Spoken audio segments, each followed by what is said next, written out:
everyone. We're back. Ghostwood, the Twin Peaks podcast. Hello again. I'm Charles Skaggs.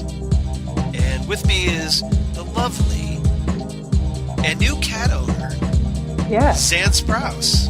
Everyone. Yes. Hello, everyone. Yes, I have been adopted by a stray cat.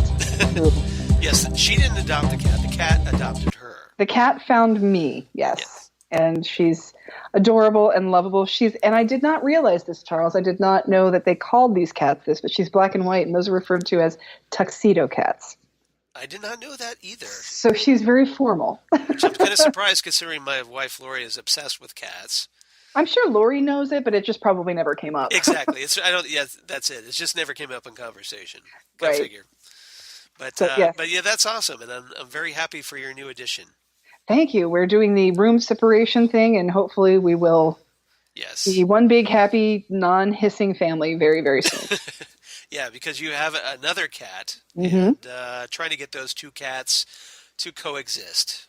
Yes, exactly. Because they're roommates now, so yes. Yes, they're fur mates. So my this new cat, my cat that I've had for 12 years, her name is Jess Bell. That's Jess-Bell. Right. And the new cat is named Ms. Furbottom. So for you guys out there. So what do you call her for short? What do you call Miss Furbottom for short? Furbs. Furbs? Okay. Furbs, yeah. So for those of you out there who like trivia, try and write in and tell us if you know what those geeky references are for those names. I don't. Oh, you don't? Yeah, I don't. You have me stumped. Yeah, one is old and one is not American. Okay, because I know Jess Bell sounds like Jezebel. It sounds like Jezebel, but it's not. It's JESS-BELLE. Ooh. And so a quick Google search will show you. But I say Ms. Furbottom is not American, but that's the American name of something that is not American. Ah. So there's your clue. There's your clue. All right, trivia time. So see if you can do that.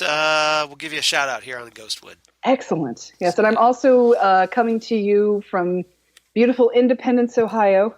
Right. For the 28th annual Pezmania Pez Convention. And how many of those have you gone to? I want to say I started coming to this show in 2008, I think. Okay. So you've been at this a while, yeah. Yeah, the show's been in Cleveland. Independence is about 15 minutes outside of downtown Cleveland. And the show has been going on, like I said, for 28 years. And I have been collecting Pez for 24 years. So the fact that I never made it to this convention until now was kind of crazy. But then I think about it and I think, well, I started when I was in high school. Then I was in college. Did you just not know about it?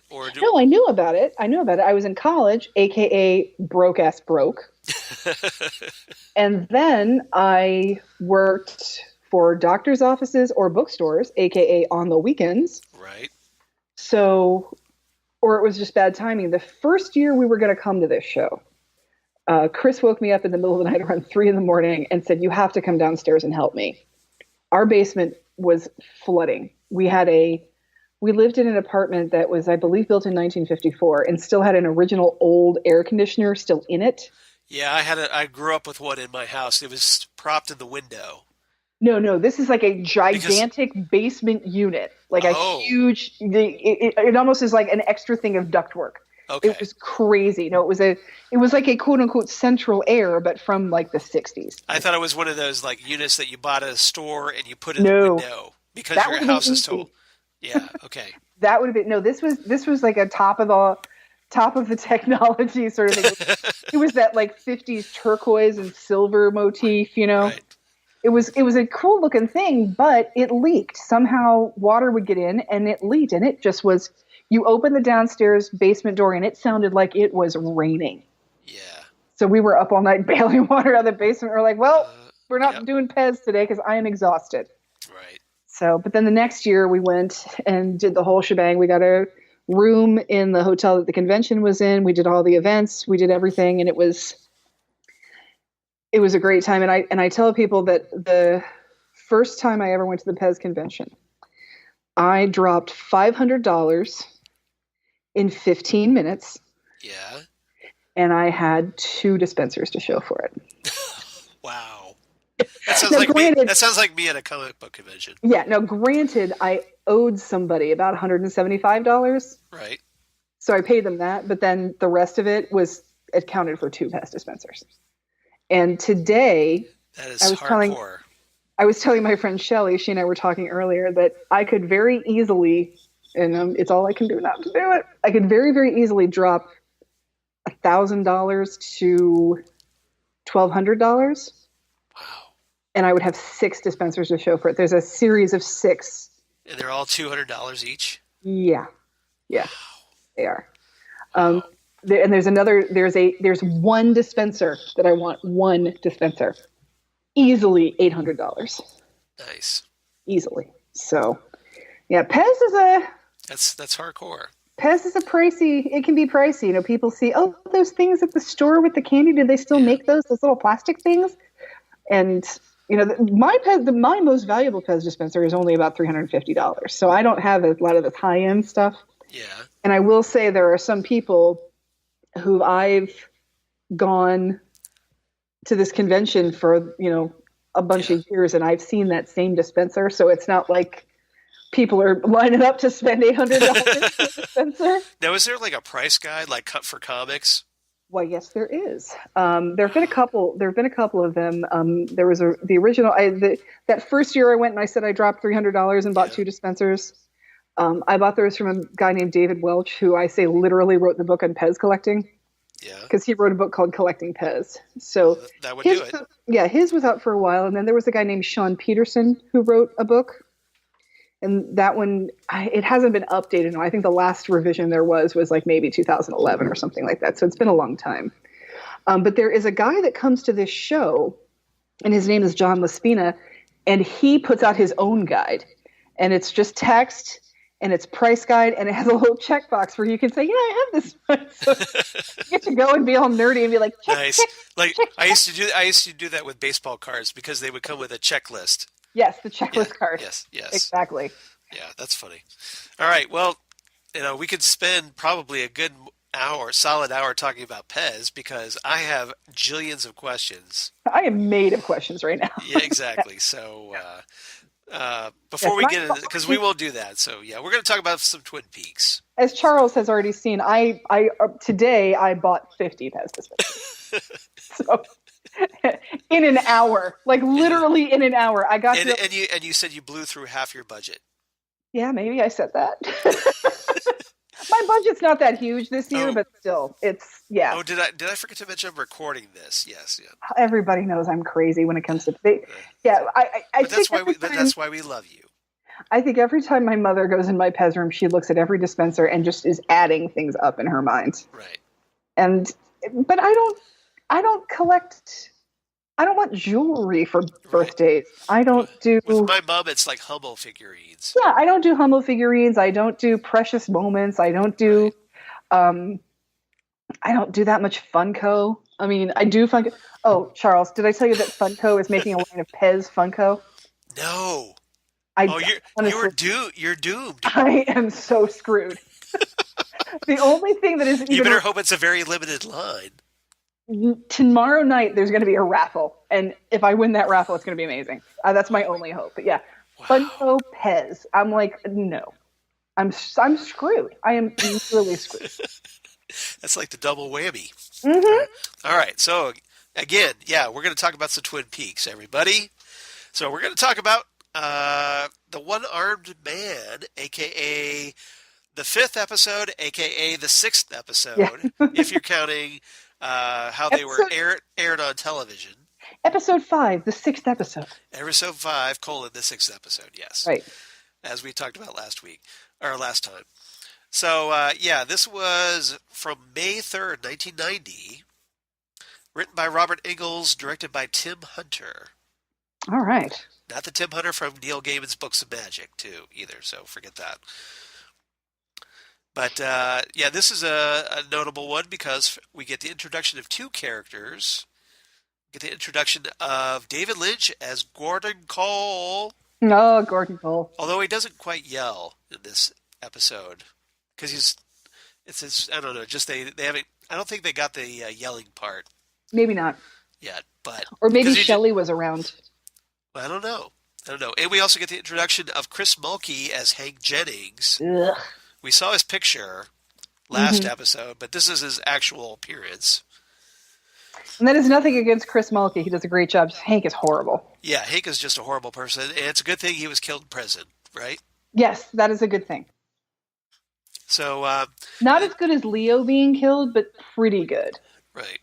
Yeah. We almost got an introduction of a third character. Here's a little trivia bit for you, everybody. There was a deleted scene that would have featured Linda Carlson as Colleen Hurley, a.k.a. James's mom. James's drunken party mom? Right. And apparently, from what I read, they tried to rework this scene in a later episode, and that got cut. Well, so we had two chances to see James's mom, who we never see in the show. I honestly think it's better that way. It is, but I kind of would like to see. Yeah, that would be kind of cool, but still... Because I would like to see her interact with Ed. Yeah, maybe, but I don't know. I think I'd at least like to see a picture to know what she looks like. There's that, but I like that James is the lone wolf this way. You know, I think it adds more to James's character. Makes him more enigmatic. Makes it make more sense why he tries for the mommy figure later, you know? Oh, yeah. So. All right. So yeah, I got a little trivia bit there. So we are ready to do our commentary once again. And we've decided to sync up just after the credits, after the written and produced by David Lynch, or no, created by David Lynch and Mark Frost. Mm-hmm. And it fades to black, and this is just before you see the trees outside the Palmer house. All right. So we're paused on the black screen. So if you want to sync up along with us, that's a great place to do it. So we'll count down. Everybody get your fingers ready on that play button. And we'll start here in 3, 2, 1. As we see the trees, starring Eric Dare. And meanwhile, at the Hall of Doom. Meanwhile, Laura Palmer, homecoming queen. All right, I'm just going to turn away before we have to look at this drawing. Yeah, you can't look at the drawing either. It's just like so we have it like Sarah Palmer sketching or giving Deputy Annie Brennan notes on how to sketch her mysterious person that she had a vision of at the foot of Laura's bed. Maddie's serving everyone coffee and freaking everyone out because she looked so much like Laura. He looked like an animal. And, Leland. Yeah, I think like a bunny. I think we're lucky that Leland is wearing pants in this scene. Yeah, he just kind of shambles in. Yeah. Oh, and Leland is very, very obviously Bob right here. Yes, he is, isn't he? Yeah. Mm-hmm. Yeah, because you can just tell by the face. You're going to love this. Yeah, he's all snarky and trollish. Mm-hmm. So I think he's very, very obviously Bob in this one. And so she has a vision that the vision they're talking about is the end of the first episode where we see the flashlight in the woods at night, that the gloved hand that digs up Laura's necklace that James and Donna buried. And so as we see here, Donna's like, oh, crap. Yeah. I've been found out. It's like, oh, ruh-roh. Yep. Here's everybody's favorite soap opera. Invitation to Love. Well, back to that for a minute. Back to that. And here's a zoom in on Emerald's cleavage. On Emerald's cleavage. And her emeralds. It's a zoom in on the emeralds. Oh, I got it. Yep. You get it now? Yep, I get it now. I like how she pets Chet's hair, and then she's like, ew. This episode always... Yeah. And Lucy is all wrapped up in it. But back to the drawing about Bob. Yeah. Lucy's glued to it. This episode always confused me because, again, like I said, I saw the European movie. Right. So when they're like, "Have you seen this man?" I'm like, "Cooper saw this. You guys were there. What the heck?" You know. And so then I figured it out. I was like, "Okay, wait a minute." That's when I found out that this was a European movie. It wasn't the same pilot, so that makes sense. Oh, and yes. So what's going on, Lucy? And Lucy recaps the soap opera, and he's like, "No, what's going on here?" Yeah. Classic Lucy. Lucy is mad at Andy. Yeah, she's just totally shading Andy right there. She's calling him Deputy Brennan. No kiss? No kiss. He couldn't spend the night last night. Yeah. I wonder. And here's Dr. Jacoby doing magic tricks with a golf ball. Mm-hmm. It's like Cooper is not impressed with your golf ball magic there, Dr. Jacoby. He just wants to know why he was seeing her, but as we all know, patient doctor privilege. Yep. So, also with that image of Bob, didn't they make T-shirts of that? Have you seen? Yeah. Have you seen this man? I want one of those. I won't wear it around you, but wear it under something, please. Yeah. You can't even handle the sketch. That says a lot. Well, the sketch just reminds me, and like the sketch is almost worse because the sketch is like what you remember Bob looking like in your mind, all frenetic and terrifying and crazed looking. So, oh goodness. Yes, we have Jacoby like looking at the map of Tibet, and immediately turns it about him and Hawaii. In Hawaii, as he pronounces it, Hawaii. Oh, jeez. And the aphrodisiac qualities of Ginger. He's just kind of not anybody you'd want to. No, he's very creepy. I don't know if he's creepy. I mean, I don't feel. He's a little creepy.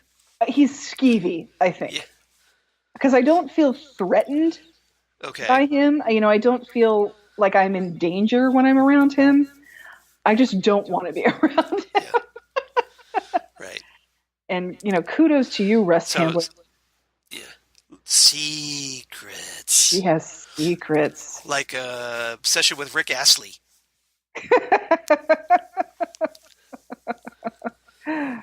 Oh, please don't use the word penetrate, Dr. Jacoby. Right. So gross. Don't sell yourself short, Doc. You're a terrific failure. Yeah. So I can't tell you about Laura, but she had lots of boys around, and yeah. So, did you have sex with her the night she was killed? He's like, no. Like, and you can tell he's really disappointed by that, which is just skeevy. Very, very skeevy. Oh, red Corvette. Little red Corvette. Ooh, ooh. Ooh. Again, we're making Leo out to be really good for this murder. Yeah. So he's a bad boy in a flashy car. It turns out all he really wanted was a maid he didn't have to pay. Yeah, we'll get into that a little later. So, just a reminder to everybody out there, Gordon Cole, that name is taken from the movie Sunset Boulevard. Right. In Sunset Boulevard, the Norma Desmond character comes to the lot where Cecil B. DeMille is directing something. Oh, yeah. Cooper's performance review, I guess. Oh, yes. Albert's new best friend, Harry Truman. You see how muted he is? He's not like normal Gordon here. He's not like yelling, Coop! Maybe Cooper has the intercom volume turned down. That's a good point. I didn't realize that, but you're probably right. He probably, like, in the process of turning it on, made sure to turn the volume down. Right. He said, okay, this is my supervisor. Let's turn this down to 4. Yeah. So, yes, Gordon Cole sees Norma Desmond drive onto the lot in this amazing old antique car, and he keeps calling her to try and see if he can borrow her car for a movie. Right. But she thinks that he's calling about her horrible script that she sent to Cecil B. DeMille, and she's like, I don't want an assistant to call me. I won't talk to anyone but DeMille, blah, blah, blah, blah, blah. So it just sort of adds to her insanity. So that's where Gordon Cole comes from. Yep. Good. So Andy brings in the sketch of Bob. Mm-hmm. And gross, Cooper. Yeah. He is so into urination. See, look, I mean, that's a fantastic drawing. He's like, wait, That's Jared Leto. Jared Leto. So here he's talking about how his dreams and Sarah Palmer's vision were connected. Yeah. So that's when I figured out, okay, that was a dream sequence that I think was re-edited, and then somebody explained it to me. Because when I was watching these on videotape, this was back before the internet, so I didn't really have a way to Google this and see what was really going on. The Timber Falls Motel, that's probably a classy joint, right? Oh, yeah, it's like their finest one-star hotel. Oh. I would stay there, though. Look at that place. That's so cool. At least they have a maid. Leo would approve. Leo would approve. Well, he has to pay that one. He doesn't like that. Josie's being the paparazzi. Josie is there taking pictures of Benjamin Horne. And Catherine. And Catherine Martell. And Catherine's giving Ben a back massage, which just makes you go, ew. Ew. Ew. Yeah, seriously. Gross. They're just up to no damn good. Right. And there's nothing necessarily wrong with Richard Beymer. It's just we know where he's been. We know where the character of Benjamin Horne has been, and he's just sleazy and disgusting. If Catherine was smart, she'd be getting checked for like venereal diseases. And he's one that I feel is dangerous. I would be afraid to be around him. Right. Well, because he's all about power. Right. Yes. You know, I think Dr. Jacoby is just creepy and will like lean in too far. Yeah. Right. Benjamin Horne will rape you. I mean, he's a terrible, terrible human being. Hey, that's my middle name, Gerard. Is that really your middle name? It really is. That's amazing. You learned something today. I did. It's not very interesting, but yeah. I think Charles Gerard sounds very, very aristocratic. I'm glad somebody thinks so. It's very hoity-toity sounding name. I like it. Yep. I'm glad you approve. My mom will be happy that you approve. Excellent. I'm realizing that Andy drops his gun. Jeez. Andy probably never has to even hold his gun for anything. If this were this is the type of police force. Cooper's just come on, man. This is the type of police force that you see in bad movies. Yeah. Where somebody they only use their gun to scratch their head or move things around or something like that. Philip Gerard has one arm. Yes, and this is literally a one-armed actor too. This is not a shove your arm in your pants and tuck in. At least they got got an actual one-armed guy to play a one-armed guy. Yes, he really only has one arm. Oh, and what's this like? What's this poker chip? Thank you, Mr. Jackpots. Thank you, Mr. Jackpot. Yeah, that's $1,000. That's $1,000 chip. Yep. Yeah. That's pretty. I would just leave that there for the maid to pick up, just under the bed. What's in the vacuum? Oh my god! Maybe she could get a new job before to leave her job. Bob Lightdecker's about my best friend in the whole world. Yep. Bob's in a coma. Everybody's in a coma in Twin Peaks. Well, and what's interesting is that Bob got in a coma right after Laura Palmer died. So crazy things are afoot in Twin Peaks. Oh, look at that awesome hotel room art. That was. I have to look at it close, because I'm looking at my iPad. It's like subpar Bob Ross on velvet looking painting. It's fantastic. Oh, there's a TV in there. Yeah, the TV in this room, Charles, I can't get it to turn off. So really? I just had to unplug it. Yeah. Oh, Andy, haven't you caused enough damage for one day? Andy? You're going to get time out. Yeah, Andy needs to just stop touching things. Really? New shoes. Nice. Oh, here's my favorite line that it's coming up here that the one-armed man ever says. It's about his tattoo. Yep. What did it say? It said, "Mom!" And he's crying. Yep. Just love how dramatic this is. Hard to believe this is the same guy that was shouting at Leland Palmer a few days ago. Yeah, same guy. It's your father! Yeah. Yeah, that's true. That is the same right? personality. He looked familiar. And Do I fire. know him? Right. No, I don't know him. Do you know him? Oh, Meanwhile, jeez. Twin Peaks High School, What and was they're like decor. Like, who decorated this school? It's like a heart monitor. This wall this was like design. this is a thing that you saw in schools where Right. it was like you had to look all like, hey, we're going places, we're jagged, we're edgy. We're edgy. It was Well, unless you're an algebra teacher, I guess. yeah, or a geometry teacher or something. But Or a here we go. physicist. Yep. He's an adult, Audrey. Right. Yeah. International intrigue. Yes. Little girl talk about the Hot secret agent. the hot secret agent older man that just came to town. Yep. So, and now we have the budding friendship between Audrey and Donna to try and fit. God, Lara Flynn Boyle, do you even appreciate the fact that you have so much hair? I mean, that's just awesome to have that kind. You don't have to do anything to hair like that except brush it. Right. Amazing. Well, Audrey's just using Donna. She doesn't want to be Donna's friend. I don't think she's using Donna. I don't think she wants to be her friend either, but I think they both want to find out what happened to Laura. So I think... I think she's using her for information. They're like, hey, if you help me on this, we can figure this out. Meanwhile, it's just like, well, hey, help me figure this out. I don't think so. I don't think Audrey is that underhanded about things. I mean, Audrey is lonely and she's a brat and she lashes out for attention, but I don't think she would do that in this case. Well, remember the reason she's doing this is to like solve the case to help Cooper. Right, but I think she does also honestly want to know what happened to Laura. I don't think she's okay. It's not entirely selfish. I don't think it's selfish at all. I don't think it's selfish. I mean, I think there is.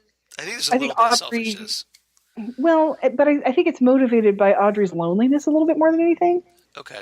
I don't think she's not, and that's the thing. She's not doing it for glory. She's not going to take all the credit or step over Don or something like that. And I think that they both know that they're not going to be best friends or anything like that. Like they're not in this to be friends with each other, but they both want to know what happened to Laura. And I think Audrey, not only does she want to find out what happened to Laura because she wants to help Cooper, but again, Laura helped her brother Johnny, and Audrey is appreciative of that. Well, now we go to Hank's parole hearing. Oh, Hank's parole hearing, which is about as honest. And here's that skeevy parole officer. See, and Hank Jennings is he's in bed with the Renaults and with Josie Packard. He's right. up to 100% no damn good. Right. And it's like, hey, I wore my best striped shirt. I have 8 of these. That's true. That's all he wears. Oh, and his leather jacket with his black leather jacket. Yeah. Yeah, it's very Sing Sing looking. Back in the that's a little disappointing now. With Orange is the New Black. They wear those orange and tan scrubs. It's like, where are those prison outfits that are the black and white stripes that that the Beagles wear? The really extreme sheriffs make prisoners wear them, like Arpaio. Really? Really. I didn't know that. Yeah. There's Hank with his Chris in the Morning hair. Well, and he's also, do you remember the first time Red was up for parole in Shawshank Redemption? Do you feel he'd be rehabilitated? Oh, absolutely. He's just totally bullshitting his way through it. Yeah. And yeah, I was thinking more Saddam Hussein in the South Park movie. Where he's going, I can change. Hey, I know I've been a dirty little bastard. Oh, jeez. Yeah. Why do you always bring it back around to sex? But Saddam!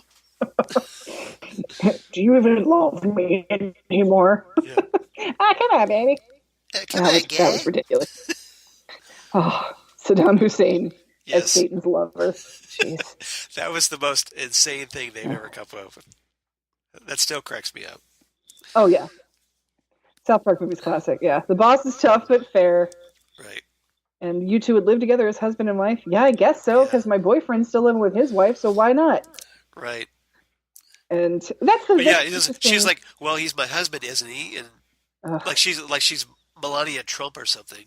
He's getting she's so thrilled about it. She's so excited to be married to him. Yeah. And how does he get to still have his little domino lucky charm in prison? That's a good question. Yeah. See, and he's another one that I'm scared of. Like, I'm like scared for Norma. Unless there was like a prison domino set and he stole it from the prison domino set. That would make sense. Yeah. Yep. It's like, how much is gas? Like, is that like 77 cents?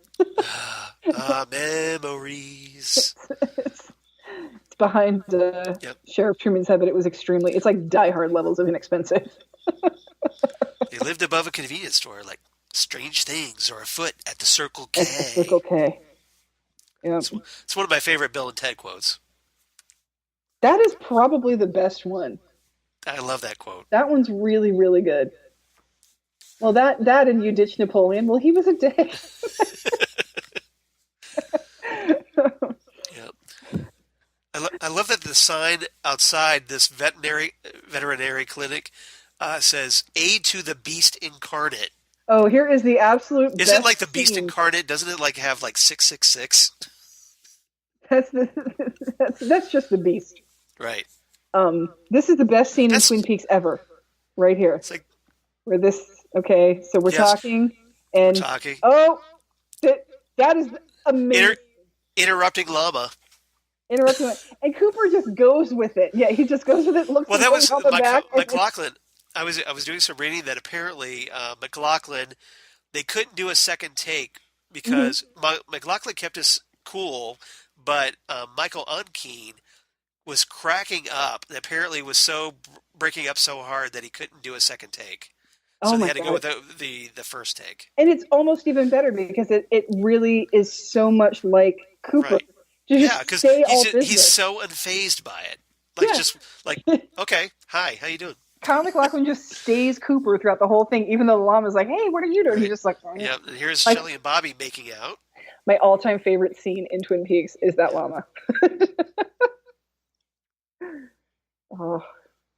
Oh, yeah, sorry about that, hypocrite. Your girlfriend was running around while you're running around. Yeah, we should probably do this. Yeah.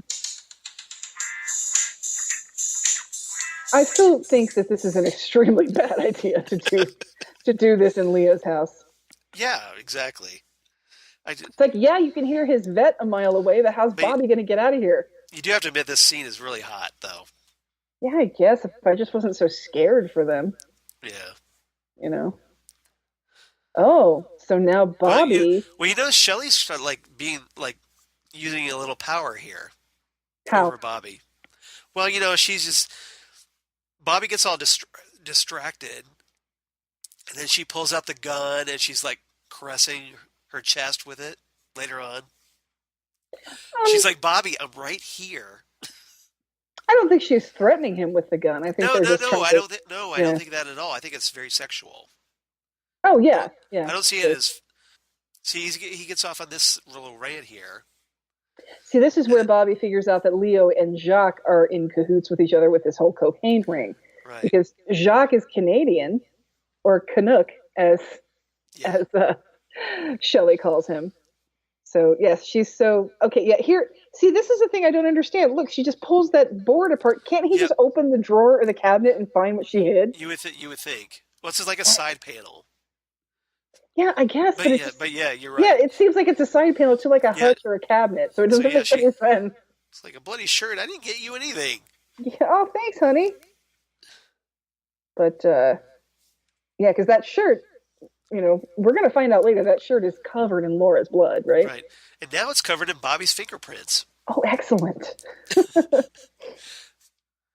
So, I never saw it.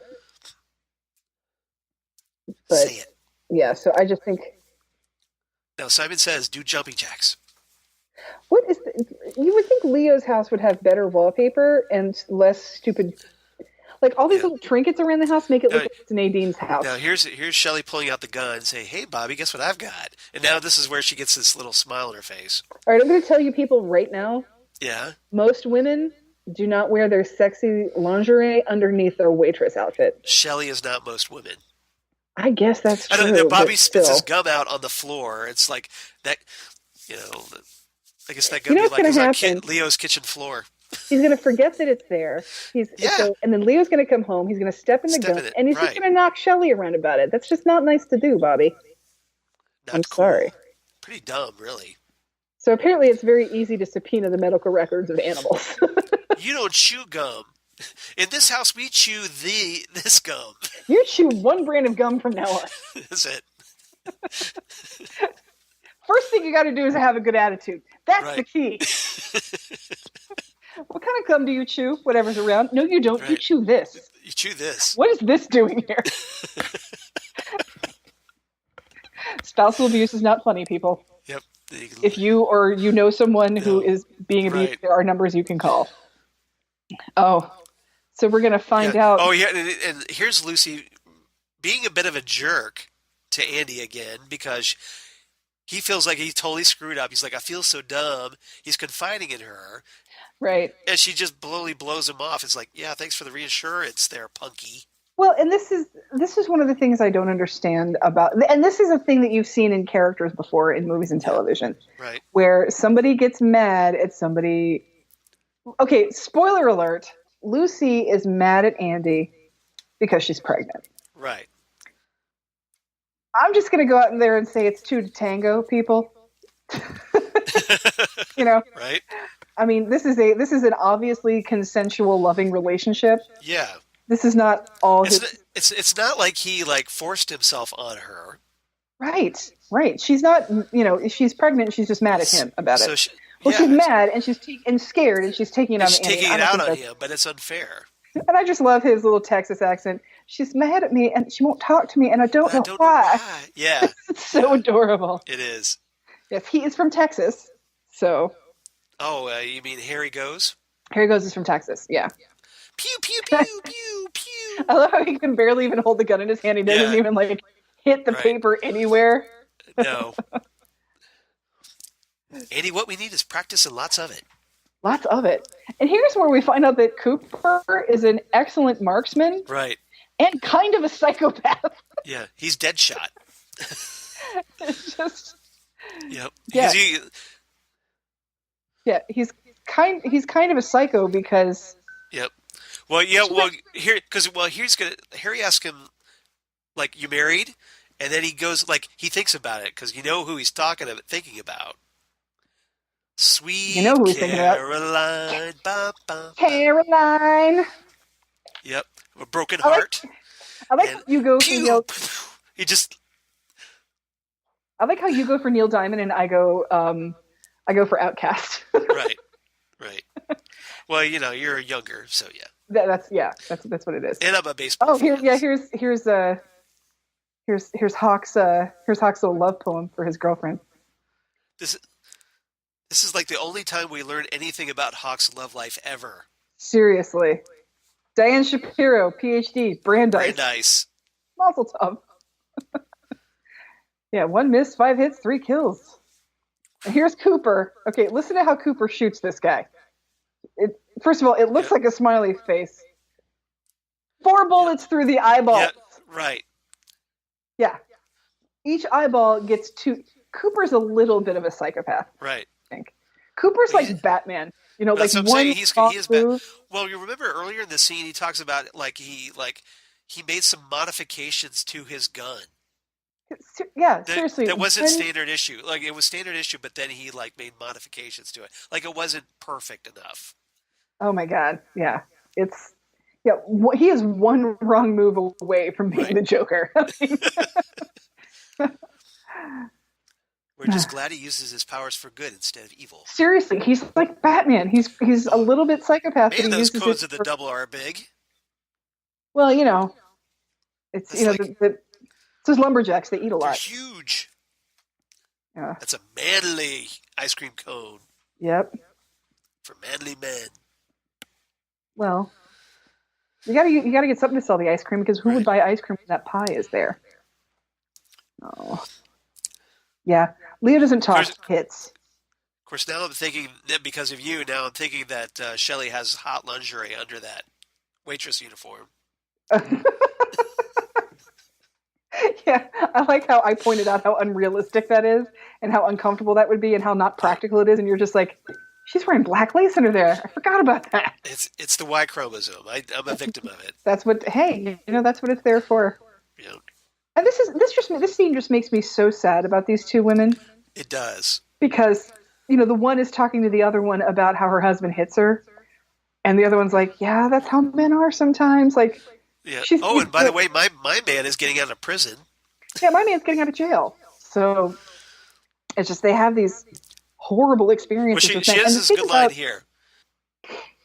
Yeah, I got plans for Leo. She's like 4 guys between us, and and nothing. We don't know what to do with any of them. Yep. And James is cool.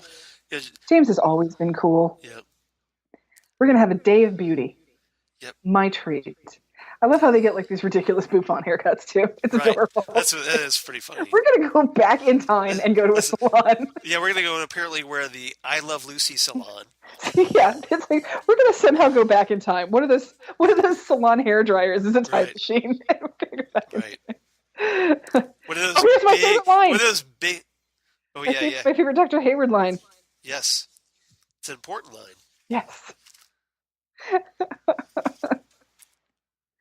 I don't think SOS Mayday, Mayday. Who the hell ever heard a dial? What, did David Bowie vanish again? We got the Mayday. Oh, now here, poor James. Yep. Gonna see Maddie. Who's that lady? Sexy lady. This is enter the Vertigo plot. James is that meme where you have the guy looking at the hot girl while he's walking with his girlfriend.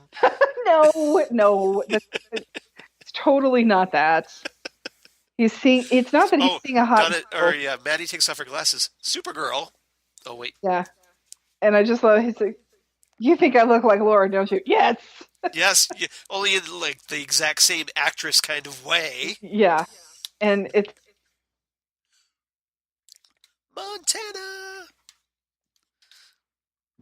So, seeing a ghost is very frightening. So I think he's more scared and flabbergasted than he is like looking at the other girl like that meme does. He's gasting his flabber. I love this. You think I look like Laura? Yes. Yes, because you're the same actress. He's like, I'm terrified and I have an erection all at the same time. I feel like I have no idea what to do with this emotion. I am terrified but aroused. Very, very creepy. Right. It is nice of Matt. And what's interesting too is they do, she does a great job of looking like about 4 years older. She's college and. Yeah. I think it's been probably just because of the brown hair and here we have the bad news. Like. Hank got his parole. Yep. Norma is a downy clowny. I just feel bad. I mean, what I think is interesting about Chris Mulkey, I think he's great casting because, and nothing against Chris Mulkey, but he's hey, makeover. Right? Makeover. He's an Everett McGill type. Yeah. But he's not Everett McGill. He's like the dark Ed. He's the dark version of Ed. He's like the white, trashier, stupider version of Ed. the mirror universe Ed.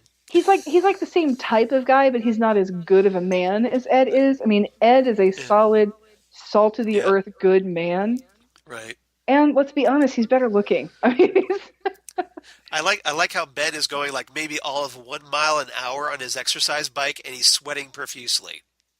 You just want to say, didn't you have enough of a workout with Catherine Martell today? Yeah. Seriously. Oh, look at that gigantic old cordless phone that had to have the antenna. Did you ever have those cordless phones, Charles? Yes. I didn't, but my parents did.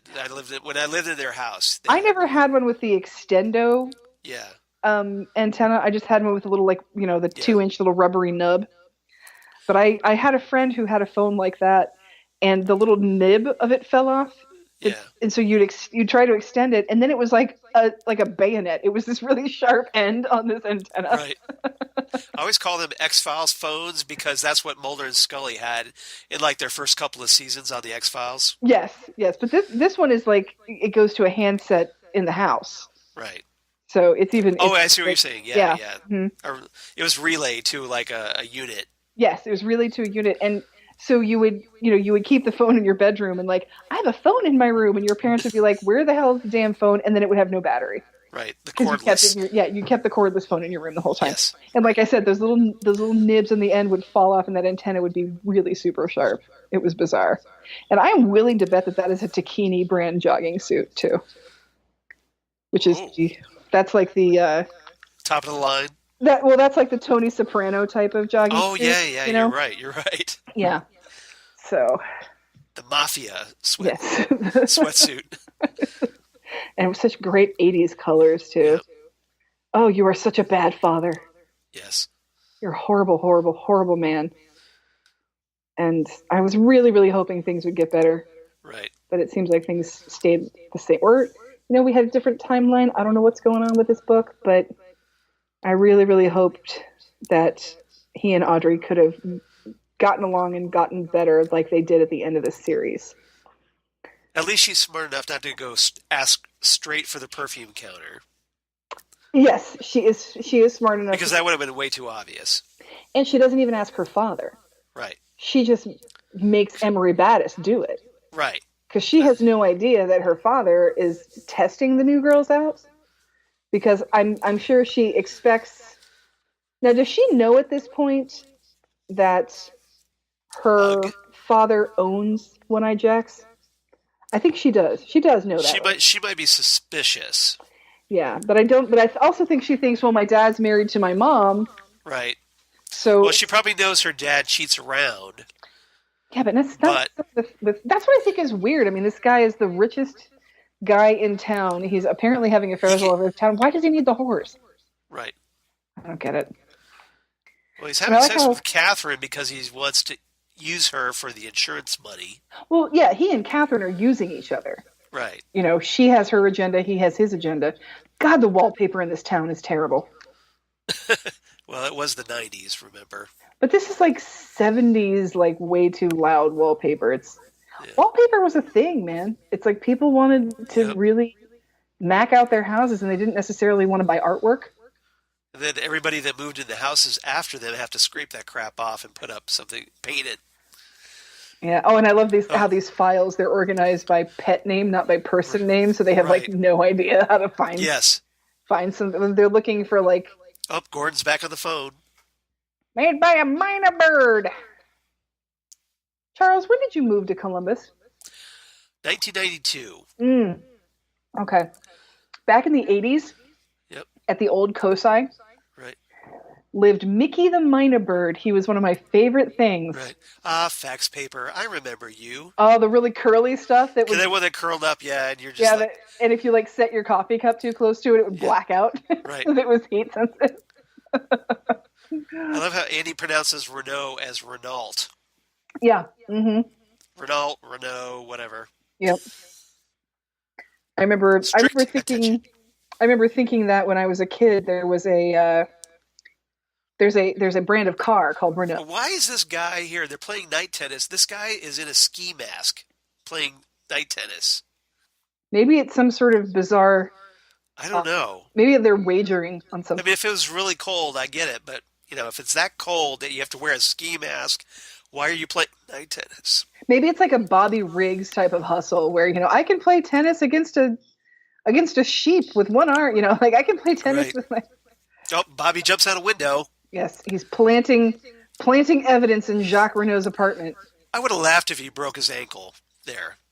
I don't know, though, because right here he's trying to get the cops to find the bloody shirt of Leo's. Right, to set up Leo, I know. But so, I'm fine with him getting a clean getaway on that. Cops, filmed on location in Twin Peaks. What is that horrible, horrible clown painting? Look at that. I know. What is that?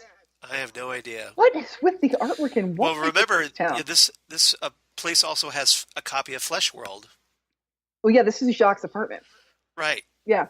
So, And it's an apartment, so I can understand Jacques maybe didn't pick that wallpaper, but he picked that clown picture, by God. At least Jacques is, like, consistent with his horrible bad taste. Oh, he's disgusting. Yeah. Little red Corvette. Oh.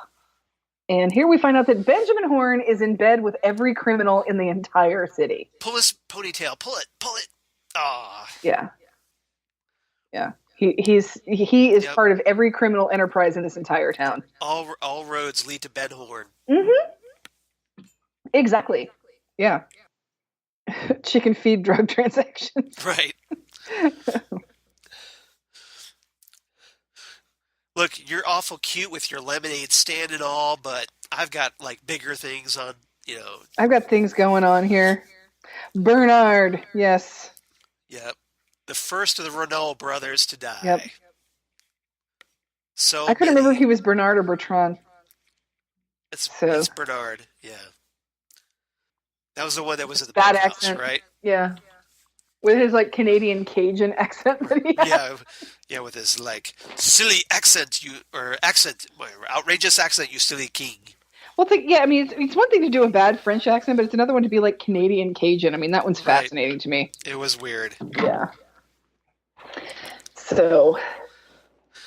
Let's just, we'll leave some stuff here. Maybe a little bit of money. I don't know. Yeah, so shit's about to go down in Twin Peaks.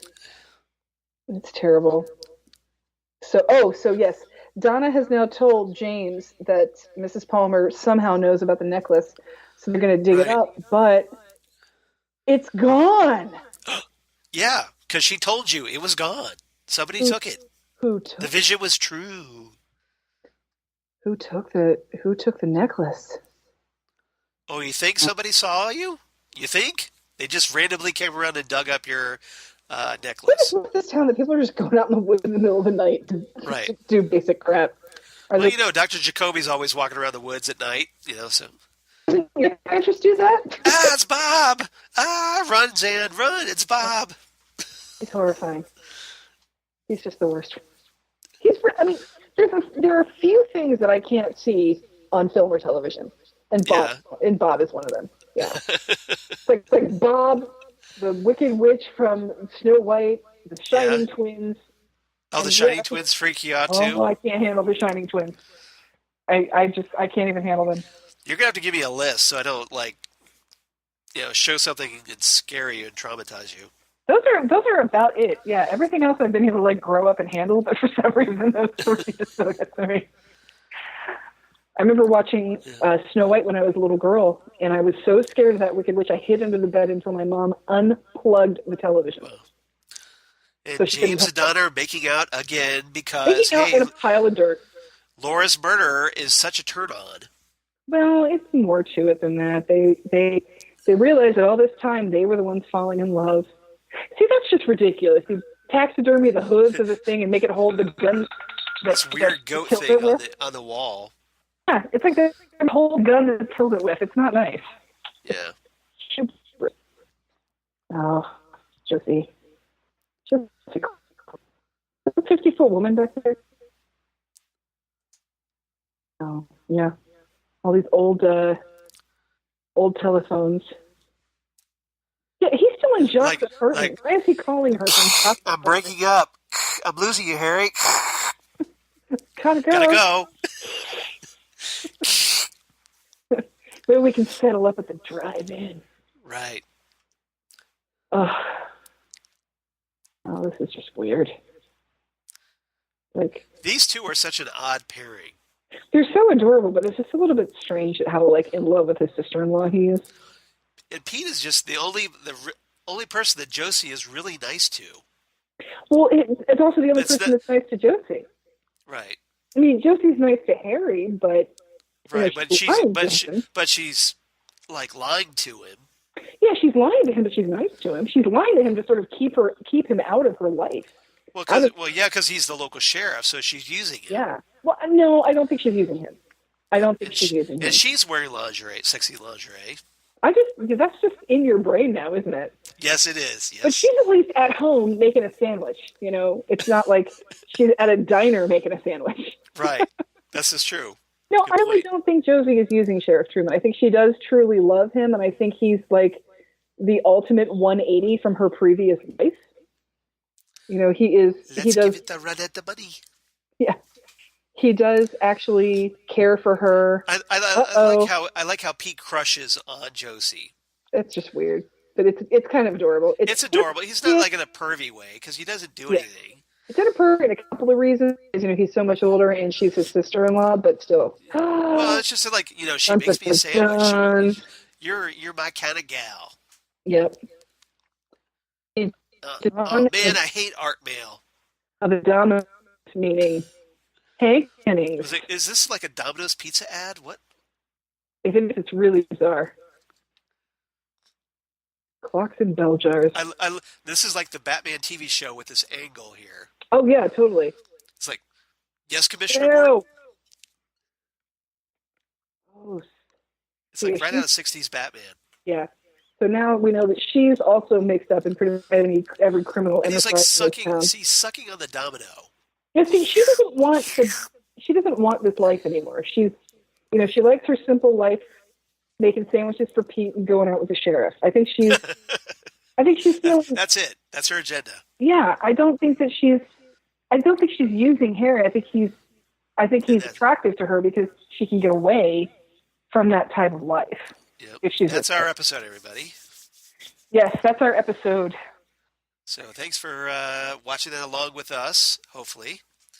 And yeah, so another great episode. And Zane, what did you think about this episode? Do you have any final thoughts before we give our ratings? I like this episode because I think it reveals a lot of things. Yeah. I think it gets a lot of balls rolling. We find the one-armed man.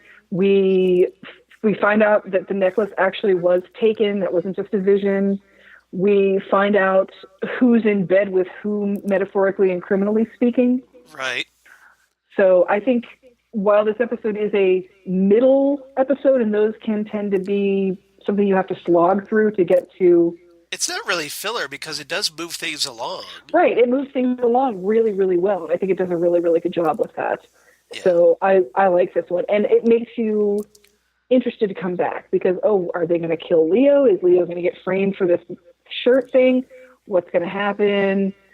All this. I mean, there are a lot of questions, and you want to know, okay, so he's in bed with Catherine about the mill, but then he's going to have Leo burn it down. And yeah, then I mean, Ben is all over the place in this episode. Ben is all over the place, and you have no idea. And this episode, to me, starts. Leo still looks really good for this murder, but you start really getting suspicious of Benjamin Horne.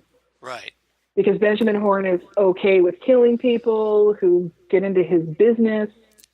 And it's interesting because Ben ends up as one of the final suspects before the big Bob revelation. Yes, he does end up as one of the final suspects. And you start realizing that there's a lot of problems that are going to start coming Josie's way. Right. So, again, the owls are not what they seem in this episode. And I think it does a really good job of moving that along. Right. Definitely. Yeah, I totally agree. All right. So what's your rating for this one?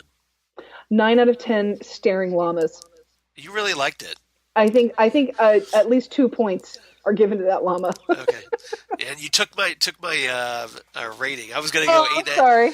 I was going to go interrupting llamas. Well, but then I will. No. You're good. You're good. You can have interrupting llamas, and I'll take 9 out of 10 mom tattoos. Oh, okay. Yeah. All right. Well, I was good. I gave it 8.5 out of 10, so we're pretty close. It's pretty close. Yep. We're pretty close. Another good one. So, yeah, good job. So, Robert Engels just kind of moving things right along. So that's good. Good job, sir. Yep. So, next time on Ghostwood, we're obviously going to move right along to episode 6, a.k.a. episode 7. Episode 6, the 7th episode. Right. This one, Cooper's Dreams. But we already had Cooper's Dream, so we're not sure why episode is called that, but we'll find out. That's again, keeps you coming back, doesn't it? Exactly. So, unfortunately, we haven't got any feedback this time. So everybody, summertime. It is. You're busy. Yeah. Still like to know what everybody thinks of our our little our Our commentary. commentators. Thank you. I'm sorry, my brain is just clogged with sinus problems, so like I can't think, um, which is not great for a podcast. I know. So yeah, let us know what you think of our commentaries, guys, because we'd love to hear from you. We're dying to know what you think of these. Yeah. Yeah, so if you'd like to do that, again, you can reach us at GhostwoodCast on the Twitter machine. GhostwoodPodcast at gmail.com. The The Gmail. Gmail. The Gmail. Speaking of that, Yes. have you seen the Kickstarter for the Trogdor the Burninator I saw board game? something. I saw a Twitter post about it I think I'm going to have to from contribute the to that. official Strongbad account. Yes, I think I'm going to have to contribute to that so I can have that game. I'm sure a lot of people are. Oh, so great. That would be great, wouldn't it? Yep. Totally worth it. Yeah, if you're a Homestar Runner fan, yeah, you Mm-hmm. definitely want to check that out. And if you understand why we say a Gmail, The then Gmail. then you would be for sure. Gmail. The The Gmail. Gmail. Yep. Strongbad. All right. And also, you can reach us on Facebook at Ghostwood, the Twin Peaks podcast. We get a lot of some feedback there once in a while, but haven't gotten any in here in a couple weeks. So we'd love to hear from you. Come Drop us a hang out. line. Yeah. You know, yeah, it's summertime. You should be like lounging around, and you're like, hey, pick up your phone and go like, oh, Ghostwood. Yeah, I should write these guys. Send us a drawing. Send us your best drawing of a domino piece. Yeah, not Bob, because Zan will freak out. Well, no, don't send that. Even if it looks like Jared Leto. Yeah, here's the thing. I don't know if you ever saw the Dallas Buyers Club. Yeah. Jared Leto earned every ounce of that Oscar he got. Right. He is still Jordan Catalano, and he's always going to be Jordan Catalano. It's going to take a lot for me to not see Jordan Catalano when I see Jared Leto. Well, what about Blade Runner 2049? He was really good in that. He was really good in that, but he was horrible. Yeah, well, he was a bad guy. He was still, like, really, really horrible. You're like, could anybody be worse than, like, Roy Batty? Yeah. Yeah, pretty much. Well, yeah, when he's cutting that replicant open like a... Mm-hmm. Yeah, it's pretty horrible. Yeah. I have like fresh out of the bag, and he just stabs her because, hey, I'm bored. I have ways off-world to show you what pain truly is. Oh dear God. Yes. He's and that is how I took us to 9 new worlds. He's crazy. He's psychotic. And he's megalomaniacal. Yes, he's horrible. I think he's great in that, but right. He's always going to creep me out a little bit. He's still Jordan Catalano. And he looks like Bob. He's the beard, when he's bearded and he has his beard and he has his long, scraggly hair. Yeah. I don't think so. He's a little better looking. Well, his hair is younger, so it doesn't have all that gray on gray. Honestly, I think the thing about Jared Leto is I think he could be an Olsen twin. I think he has that look about him. So I think he's always, even with a big beard, he's going to look like a little kid. I mean, he doesn't, even as the Joker, he doesn't scare me. No, he doesn't. Well, he wasn't scary as the Joker. He was definitely psychopathic, but yeah, he's not a scary guy to me. He's still, I mean, he's just that asshole good looking guy from high school that you hated yourself for loving, basically. Right. All right. So reach us on the Facebook and of course Twitter and the Gmail. The Gmail. We'd love to hear from you. So as for me, I'm at Charles Skaggs on the Twitter machine, at Charles Skaggs on the Instagram. Yeah, I know I'm going first. I'm throwing you off. No, go ahead. Google Plus for all you crazy kids in the Google Plus. And Facebook, of course, at Charles Skaggs in Hilliard, Ohio. And my blog of geeky things, if I get the thing here. Damn good coffee. And hot. Damn good coffee and hot, where I talk about all kinds of Twin Peaks news that comes out, or, of course, comics and sci-fi news. I posted a lot of stuff from San Diego Comic-Con this past weekend. Charles? So, yeah? I would like to thank you for talking about comics during San Diego Comic I Con. know, right? What a concept. I appreciate that. Yes. Yeah, like we get casting news, and I'd be like, well, hey, this character first appeared in this comic, Yeah. written but created by this writer, this artist, and yep, that's what I do. I do my homework. I appreciate that. I appreciate that you're actually talking about comics right during the comic convention, because we don't see that very often. I'm so weird. Yeah, go figure. Yeah, I appreciate that. You're welcome, as always. And hopefully everybody out there as well, because, yeah, we had a lot of cool comic news and trailers and all that stuff. So, yeah. The new DC Universe service, the first trailer for Titans and all that. So, yep. I'm already subscribed to that, by the way. Oh, really? So, yes, cool. I am. So, excellent. Yeah, it was like they give you 15 months for $79.99. That's not bad. Because it breaks down to like $6.49 a month, which is not bad at all. No, that's not bad at all.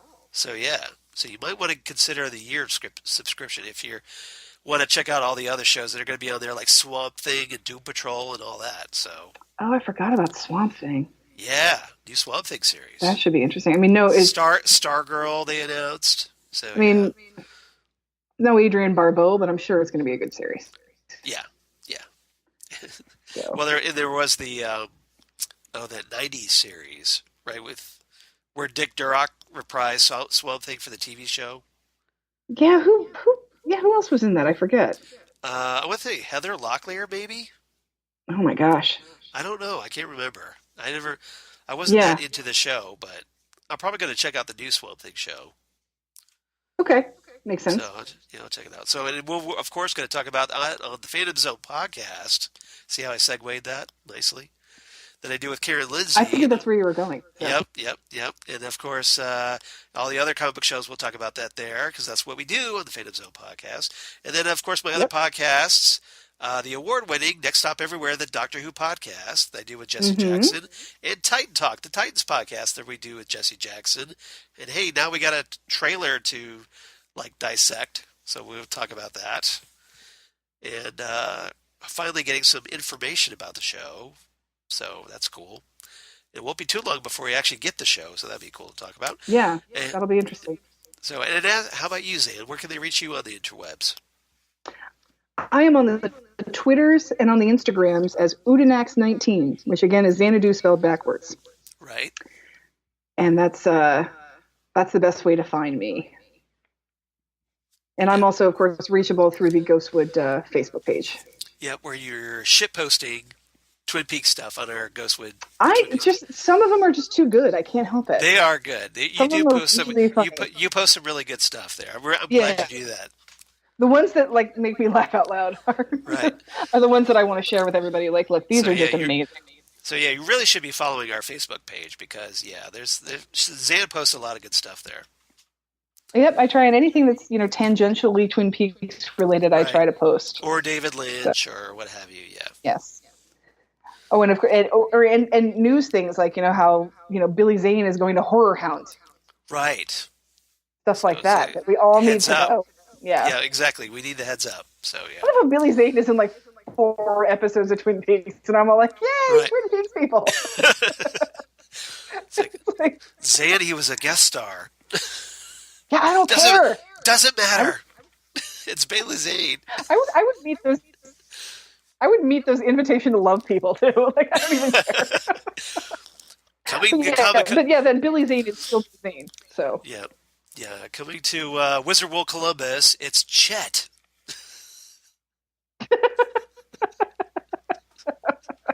Chet and Emerald in their first convention appearance. No, if you got Emerald there, you got to have Jade, right?